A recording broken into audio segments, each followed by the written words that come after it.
Wheeling ಹಾವಳಿ ಜೊತೆ ಈಗ ನಡು ರಸ್ತೆಯಲ್ಲೇ ರೇಸಿಂಗ್ ಮಾಡ್ತಾ ಇದ್ದಾರೆ. ನಡು ರಸ್ತೆಯಲ್ಲಿ ಡೋಂಟ್ ಕೇರ್ ಅಂತ ಬೈಕ್ ರೇಸಿಂಗ್ ಕೂಡ ಶುರು ಇಟ್ಕೊಂಡಿದ್ದಾರೆ. ನೈಸ್ ರೋಡ್ನಲ್ಲಿ ಹೆಚ್ಚಾಗ್ತಾ ಇರುವ ರೇಸಿಂಗ್ ಪುಂಡರ ಹಾವಳಿಯಿಂದ ಇತರೆ ಸವಾರರು ಪರದಾಟವನ್ನ ಅನುಭವಿಸ್ತಾ ಇದ್ದಾರೆ. ಇಷ್ಟು ದಿನ ಆ ವೀಲಿಂಗ್ ಹಾವಳಿ ಇತ್ತು, ಈಗ ರೇಸಿಂಗ್ ಕೂಡ ಆಡ್ ಆಗಿದೆ. ರಸ್ತೆಯಲ್ಲಿ ಹೋಗುವ ವಾಹನಗಳನ್ನೆಲ್ಲ ತಡೆದು ರೇಸಿಂಗ್ ಮಾಡಲಾಗ್ತಾ ಇದೆ.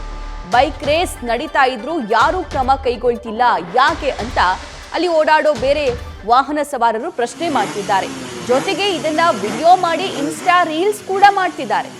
ನೈಸ್ ರಸ್ತೆಯ ಬೈಕ್ ರೇಸಿಂಗ್ ಬಗ್ಗೆ ಸಾರ್ವಜನಿಕರು ತೀವ್ರ ಆಕ್ರೋಶವನ್ನ ವ್ಯಕ್ತಪಡಿಸ್ತಾ ಇದ್ದಾರೆ.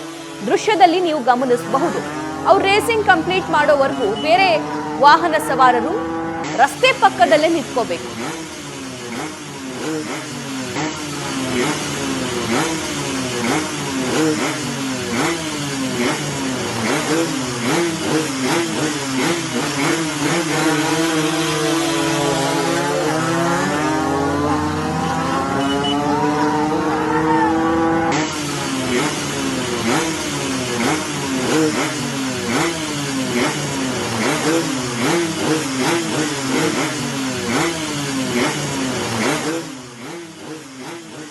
ಈ ಬಗ್ಗೆ ಮತ್ತಷ್ಟು ಲೈವ್ ಡೀಟೇಲ್ಸ್ ನಮ್ಮ ಪ್ರತಿನಿಧಿ ಸಂದೇಶ್ ನೀಡ್ತಾರೆ. ಸಂದೇಶ್, ಒಂದು ಹೆಲ್ಮೆಟ್ ಹಾಕಿಲ್ಲ, ಮತ್ತೊಂದು ಕಾನೂನು ಬಾಹಿರವಾಗಿ ಈ ರೀತಿಯಾಗಿ ರೋಡನ್ನ ಬ್ಲಾಕ್ ಮಾಡೋ ಮೂಲಕ ಇವ್ರು ರೇಸಿಂಗ್ ಮಾಡ್ತಿರೋದು, ಇದಕ್ಕೊಂದು ಸ್ಟ್ರಿಕ್ಟ್ ಆಕ್ಷನ್ ಬರೋದಿಲ್ವಾ?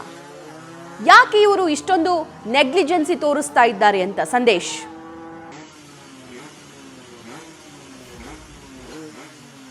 ಸಭಾ, ಮೊದಲಿಗೆ ವೀಕೆಂಡ್ ಬಂತು ಅಂದರೆ ಸಾಕಷ್ಟು ಈ ಒಂದು ವೀಲಿಂಗ್ನ ಅವಳಿ ಅಥವಾ ರೇಸಿಂಗ್ನ ಅವಳಿ ಕೂಡ ಜಾಸ್ತಿ ಆಗುತ್ತೆ.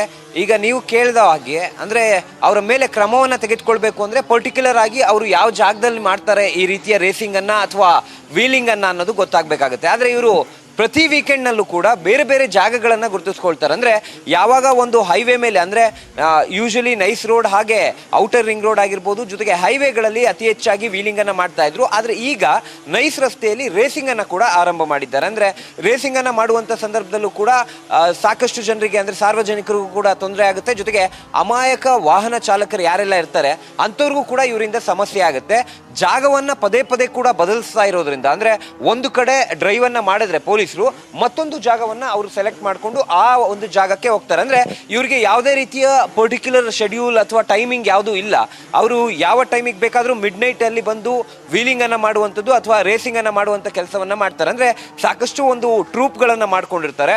ಟ್ರೂಪ್ಗಳನ್ನು ಮಾಡಿಕೊಂಡು ಅವರ ಗ್ಯಾಂಗ್ನ ಮುಖಾಂತರವಾಗಿ ಮೊಬೈಲ್ನಲ್ಲಿ ಅವರು ವಾಟ್ಸಪ್ ಗ್ರೂಪನ್ನು ಏನು ಮಾಡಿರ್ತಾರೆ, ಆ ವಾಟ್ಸಪ್ ಗ್ರೂಪ್ಗಳಲ್ಲಿ ಟೈಮಿಂಗನ್ನು ಎಕ್ಸ್ಚೇಂಜ್ ಮಾಡ್ಕೊಳ್ತಾರೆ. ಇಂತಹ ಟೈಮಿಂಗ್ಗೆ ನಾವೆಲ್ಲರೂ ಕೂಡ ರೇಸಿಂಗ್ ಹೋಗೋಣ, ನೈಸ್ ರಸ್ತೆಗೆ ಅಥವಾ ಔಟರ್ ರಿಂಗ್ ರೋಡ್ಗೆ ಯಾವ ಜಾಗವನ್ನು ಹೇಳ್ತಾರೋ ಆ ಜಾಗಕ್ಕೆ ಇವರೆಲ್ಲರೂ ಕೂಡ ಮಿಡ್ ನೈಟ್ನಲ್ಲಿ ತೆರಳ್ತಾರೆ. ಅದಾದ ಬಳಿಕ ಅಲ್ಲಿ ರೇಸಿಂಗನ್ನು ಮಾಡುವಂಥ ಕೆಲಸವನ್ನು, ಈ ರೀತಿಯ ಘಟನೆ ಈಗ ಸದ್ಯ ನೈಸ್ ರಸ್ತೆಯಲ್ಲಿ ನಡೆದಿರುವಂಥದ್ದು.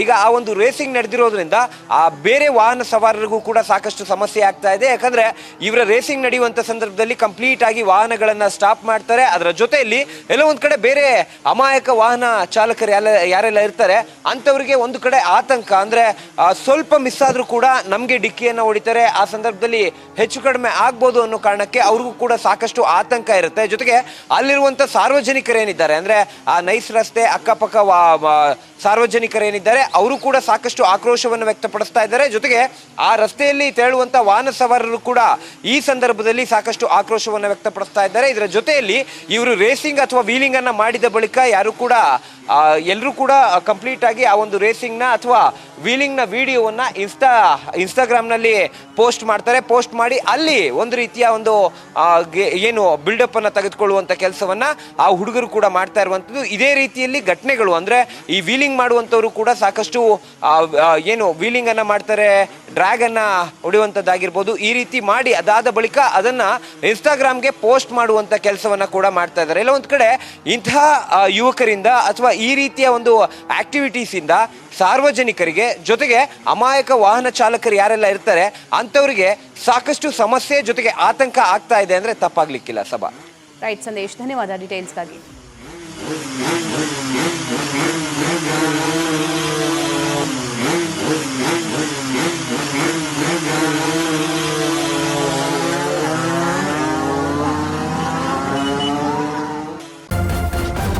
ನ್ಯೂಸ್ ಫಸ್ಟ್, ನಿರ್ಭೀತಿಯಿಂದ ನಿಮ್ಮ ಪರವಾಗಿ.